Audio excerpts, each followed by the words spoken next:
My father told me I was a waste of time and kicked me out. 7 years later, he walked into my 20 office begging for help because he was broke. And he froze when he saw his name on a document on my desk. And I said, "You forgot one thing." I never imagined I'd go through something like this, to stand in front of the man who raised me, the same man who once threw me out of his house like trash, and see him begging me for help with tears in his eyes. I remember thinking, as he stood there in my office, how did we get here? How did we go from him calling me a waste of time to him needing me to save him? Let me take you back to the day it all started. I didn't grow up in a rich family, but we weren't exactly poor either. My father worked a regular job at a factory, and my mother stayed at home, taking care of me and my little sister. We had food on the table, clothes to wear, and a small house that always smelled like coffee in the morning and my mother's cooking at night. From the outside, people probably thought we were a normal, happy family. But what people didn't see was what happened behind closed doors. My father had one belief he repeated almost every day. If you don't bring money, you're worthless. He didn't believe in dreams. He didn't believe in passion. He believed in one thing: work, pay bills, don't complain. When I was a kid, I loved taking things apart. Old radios, broken toys, anything with screws and wires.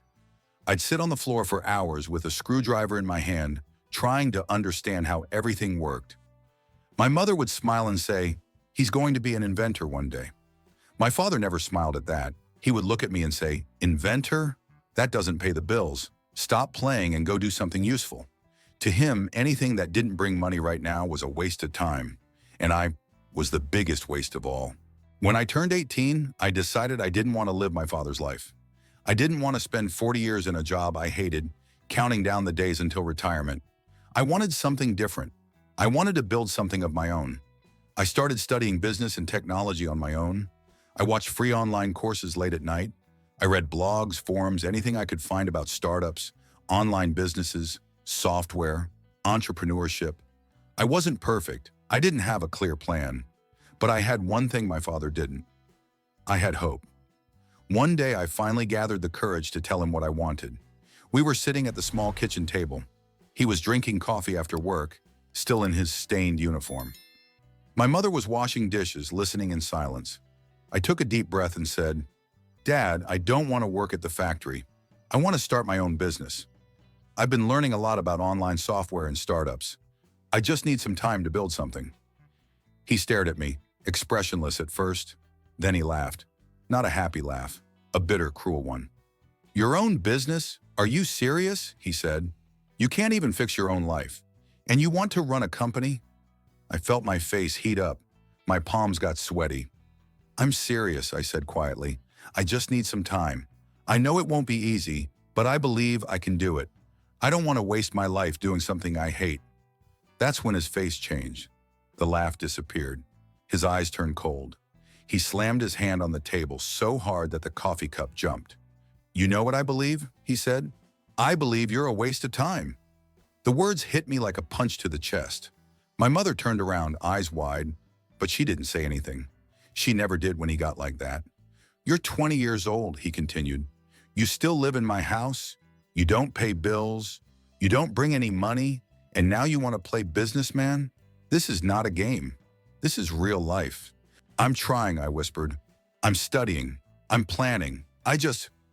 You're doing nothing," he cut me off. "You sit in front of that old laptop all day, pretending you're working. You're useless, a waste of time." The room went silent. I could hear the water running in the sink. I could hear my own heartbeat. Then he said the words that changed my life. "If you're not going to help this family, then you don't belong in this house." I frowned, not understanding. "What do you mean?" I asked. He stood up, walked past me, went into my room, and started pulling my clothes out of the closet. I followed him, confused. "What are you doing?" I asked. He didn't answer. He grabbed my backpack, shoved some clothes inside, and walked toward the front door. My mother followed him, begging, "Please, stop. He's your son."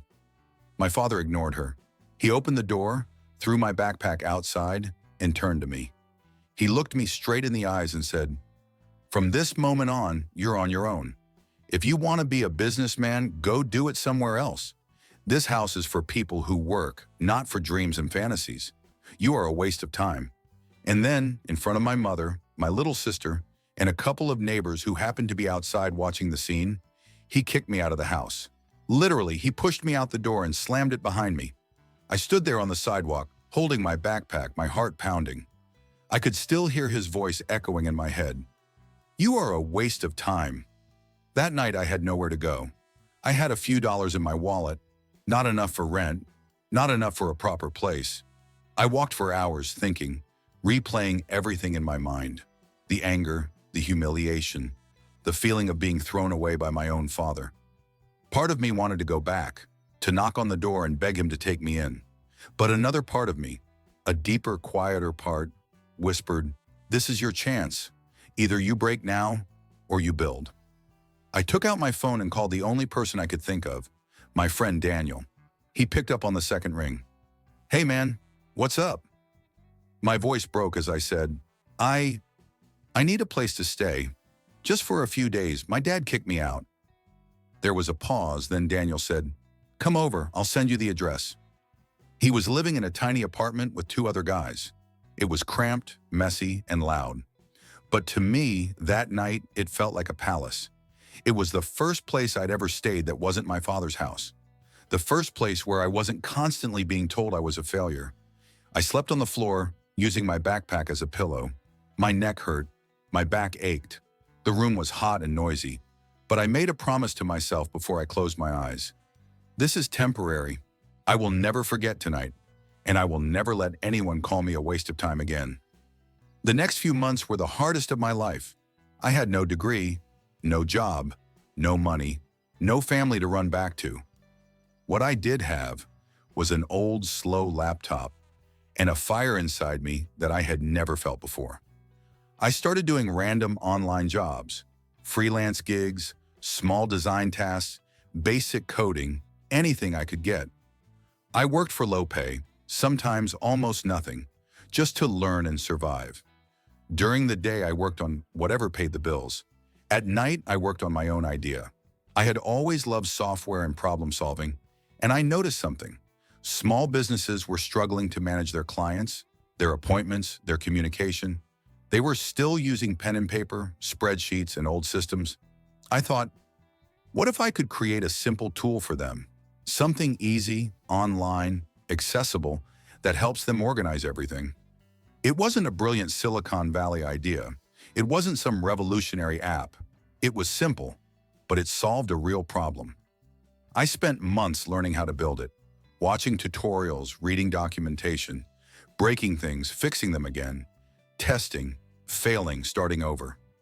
Every time I wanted to quit, I heard my father's voice in my head. "You're a waste of." And instead of breaking me, it fueled me. I remember one night, around 3 a.m., my eyes burning from staring at the screen, my fingers numb from typing. Daniel woke up to drink water and looked at me. "Bro, do you ever sleep?" I chuckled and said, "I'll sleep when this works." He shook his head and smiled. "Prove him wrong," he said. Those 3 words stuck with me. Prove him wrong. It didn't happen overnight. The first version of my software was terrible, buggy, slow, confusing. I approached small businesses, one by one. I went into barbershops, dental clinics, small gyms, coffee shops. I introduced myself and offered them the software almost for free.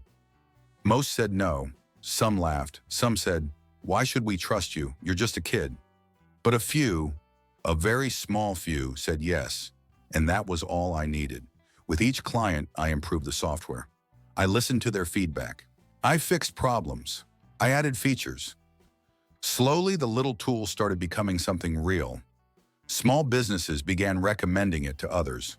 One client turned into 3, 3 turned into 10, 10 turned into 50.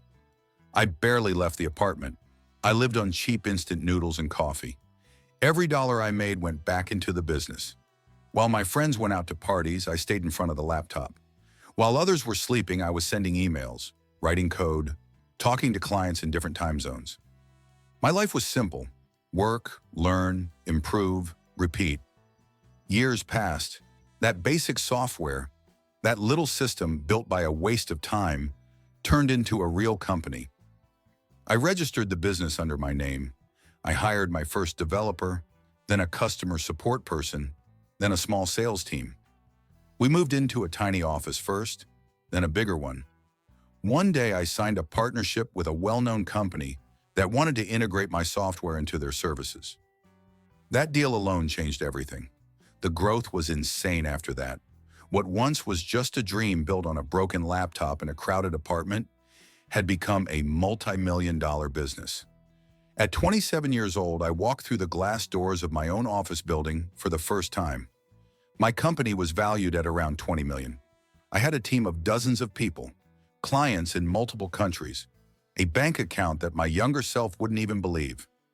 I stood in my corner office looking at the city through the window, and I whispered to myself, "This is what a waste of time can build." But life has a twisted sense of irony, because that wasn't the end of the story. It was just the beginning of the most unexpected chapter. 7 years after the night my father kicked me out, I received an email from the front desk. "There is a man here asking to see you. He says he's your father." For a moment, I froze. I hadn't spoken to him in years. There were no phone calls. No, "I'm sorry." No, "How are you?" Nothing. Just silence. My hands trembled slightly as I typed back, "Send him up." I walked back to my desk and tried to steady my breathing. A few minutes later, there was a knock on my office door. "Come in," I said. The door opened, and there he was. He looked smaller, not in height, but in presence. His hair was grayer. His shoulders were hunched. The man who once stood tall and angry now looked tired and worn out. He stepped inside, looking around the office. The glass walls, the city view, the modern furniture, the company logo on the wall. His eyes finally landed on me. For a second, neither of us said anything. Then he spoke. "You've done well for yourself," he muttered. His voice didn't have the same strength it once did. I nodded slowly. "Yeah," I said. "I did." Silence again. He shifted uncomfortably, then sighed. "I wouldn't be here if I didn't have to," he said. "I need help." There it was. No. "How have you been?" No, "I'm proud of you." No apology, just, "I need help." I leaned back in my chair. "What kind of help?" I asked, keeping my voice calm. He swallowed hard. I lost my job. The factory closed. I made some bad decisions, debts, loans." He paused, avoiding my eyes. "I'm broke. They're going to take the house. I don't have anyone else to turn to." I looked at him, and for a moment, I saw flashes of my past. The kitchen table, the coffee cup, his hands slamming on the table, my backpack on the sidewalk, the front door closing in my face. "So now you do have a son," I said quietly. He winced. "Listen," he said, "I know I wasn't the best father, but you're successful now, you have money. Helping me wouldn't cost you much. Just a loan. I'll pay you back. I just need a chance."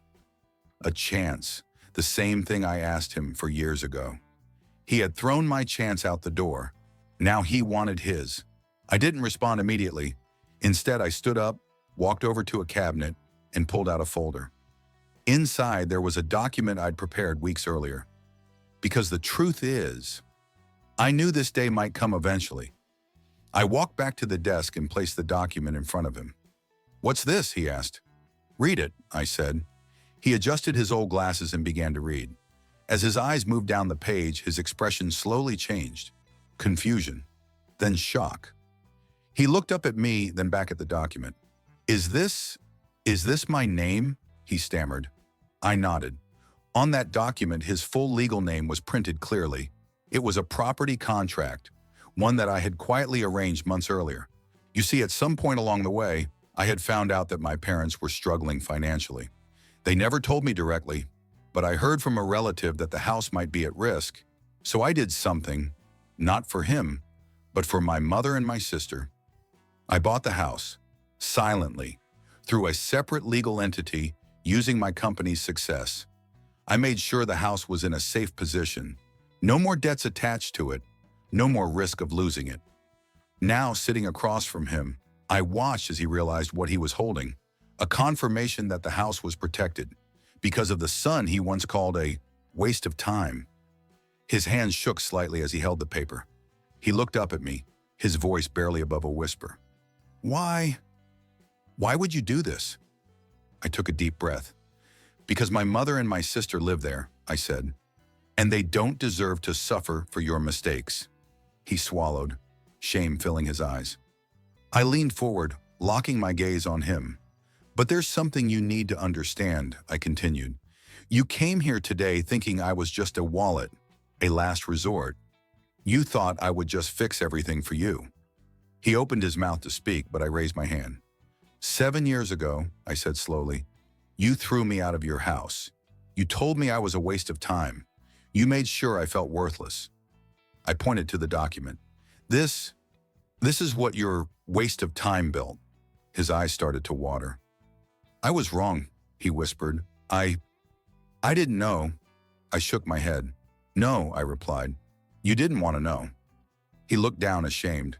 Then he asked with a trembling voice, So, are you going to help me? I stood up and walked around the desk, standing right beside him. He turned his head to look at me, waiting for my answer. I placed my hand gently on the document with his name on it. He watched my hand, then looked back up at me. That's when I said the words that made him freeze. You forgot one thing. He frowned, confused. What did I forget? He asked. I held his gaze and said calmly, When you threw me out, you forgot that the person you were calling a waste of time was your own son. You forgot that broken people can rise. You forgot that the boy you humiliated would become the man standing in front of you today. Silence filled the room. He looked at me, and I could see it, the regret, the pain, the realization. I took a step back, giving him space. I'm not going to throw you out, I said. I won't do to you what you did to me. The house is safe. Mom and my sister are safe. I've already taken care of that. He stared at me, speechless. But I won't pretend nothing happened, I continued. I won't erase what you did. I forgive you enough not to let you end up on the street, but I won't let you hurt me again. A tear finally rolled down his cheek. I'm sorry, he whispered. For years, I dreamed of hearing those words. I thought they would fix something inside me, make me feel complete. But in that moment, I realized something important. I didn't build my life waiting for his apology. I built it in spite of it. I nodded slowly. I know, I said. I hope one day you forgive yourself too. He stood up, still holding the document. Thank you, he said quietly, for everything. He walked toward the door, then stopped and looked back at me. You were never a waste of time, he said. I was just too blind to see it. And then he left. I stood alone in my office, the city lights shining through the window, my heart full of emotions I couldn't even name. Relief, sadness, closure. I walked back to my desk and sat down. For a long moment, I stared at the spot where he had been standing. Then I looked at my hands, the same hands that once packed a backpack on a dark night after being kicked out. The same hands that built lines of code, wrote emails, signed contracts, made decisions. The hands of a waste of time that built a 20-millimeter company. I smiled to myself and whispered, sometimes the best revenge is simply becoming everything they said you could never be. And if you're listening to this right now, feeling like someone has written you off, like someone has already decided your value, remember this. They don't get to define your future. They don't get to decide what you're capable of. You might be broke. You might be lost. You might be sleeping on someone's floor with nothing but a cheap laptop and a dream. But you are not a waste of time. You are a work in progress. And one day, someone who doubted you might walk into your office, look at what you built, and realize they forgot one thing too. They forgot who you could become. At the end of the day, this wasn't just about money or revenge or proving my father wrong. It was about understanding that the people who hurt us the most don't get to decide who we become. Their words can wound us, but they don't have to define us. You can be thrown out, humiliated, called a waste of time, and still rise higher than anyone ever imagined. Your value is not determined by who abandoned you, but by what you choose to build from the pain they left behind. And if this story resonated with you, there's another one you need to hear. It's about a man who came home early without telling anyone, only to find his little daughter crying while his wife and his own brother were in the kitchen, laughing like nothing was wrong. In that moment, he made sure they regretted what they had done to him and to that little girl. If you want to feel that same mix of shock, justice, and emotional payoff, go watch that video next. It might hit even closer to home than this one.